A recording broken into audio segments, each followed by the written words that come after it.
Hello everyone. Today I'm going to tackle about planning process groups. So let's define it. As we all know, planning is the process of thinking about the activities required to achieve a desired outcome and involves those processes performed to establish the total scope of the effort, define and refine objectives, and develop a course of action to reach company's goals. In the workplace, if the project has been approved, the project management team must design the project using progressive elaboration strategies at an acceptable level of detail. This is the concept of planning ahead of time for a project. Planning is a lot more detailed and comprehensive than initiation. So, in planning, we're looking to find answers to three main questions. First, what are we going to do? Next, how are we going to do it? And lastly, how to know when the project is done. It is very important to keep in mind that those questions so that the project will be in line with company's objectives. And here are the processes involved in creating a comprehensive project plan. Part 1 will be the collecting requirements. Second part is defining the scope. Third is the WBS or the work breakdown structure. The fourth is schedule. And lastly is the cost, budget, and equality.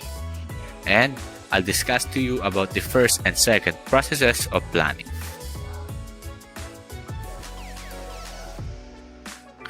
First process is to collect requirements. Collecting requirement process is all about determining, documenting, and managing stakeholders' requirements to meet the project objectives. So, in order to meet the project goals, you need to clearly define and understand what those objectives are. So, what is the importance of collecting requirements? This documentation is important because it serves as the foundation for identifying and maintaining the project scope.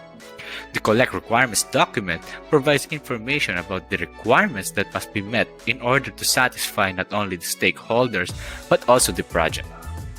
This is a crucial document that is used to create the budget, schedule, quality requirements, risk, and resource plans. So, in collecting requirements, there are a lot of methods available, and in here, I will present an example via skit on the difference of having a one-on-one interview versus group meeting. One-on-one meetings are the conventional face-to-face approach to interviewing in which questions can be more concise and more detail about the collected requirements can be exchanged. There is a flexibility in this type of communication, but there are instances wherein the most vocal or well-spoken nominee is not always the right fit. It would cause a lot of contradicting requirements at your hand. Since this is a critical stage of planning, it is better to conduct a group meeting, get everyone in a room or on a teleconference and gather the requirements collectively. This method of interviewing takes less time and more efficient than the one-on-one meeting. Get everyone together and let them have arguments, but at the end, you'll have the requirements set in stone. So the second process is defining the scope. It is simply defined as precisely what is included and what is not included by clarifying the boundaries. The scope statements define first what's being delivered or in scope. Next, what's not being delivered or out of scope. Third, assumptions to clarify the deliverables. And lastly, clarifications needed for any of the above. Controlling scope across the project requires careful monitoring of the criteria, data, and processes. Any changes to the scope must be handled in an organized, logical, and regulated manner. Since it is critical that the scope be well specified and clearly communicated, each specification is clearly recorded along with its acceptance requirements. So what is the importance of defining the scope? It is one of the most important processes because what happens in reality is that weak project managers include everything in the project requirements document and in the project scope. So as a result, project plan just becomes an impossible plan to execute. So in order to do this, we need the project charter, which is the required document, finish, and any other information we can collect about the risks, assumptions, and constraints to define the scope. Here is an example of a project charter. The project is about the employee recognition framework. In this charter, the objectives, the goals, and the scope are indicated. It is an essential component of project planning since it is used in the project life cycle.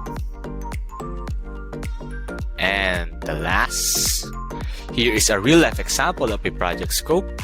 So the purpose of the proposed project is to develop and implement course maps that will analyze and design student support that will help them increase their ability to navigate their way into educational experience. Next, the objective of this project is to prevent students from taking courses that aren't fit for them. And then, in the deliverables, it includes specific inclusions that provides the boundaries for the project scope and exclusions, which are items that may cause confusion. It is also indicated that in the project acceptance criteria, wherein the performance specifications and necessary conditions must be met before project deliverables are approved.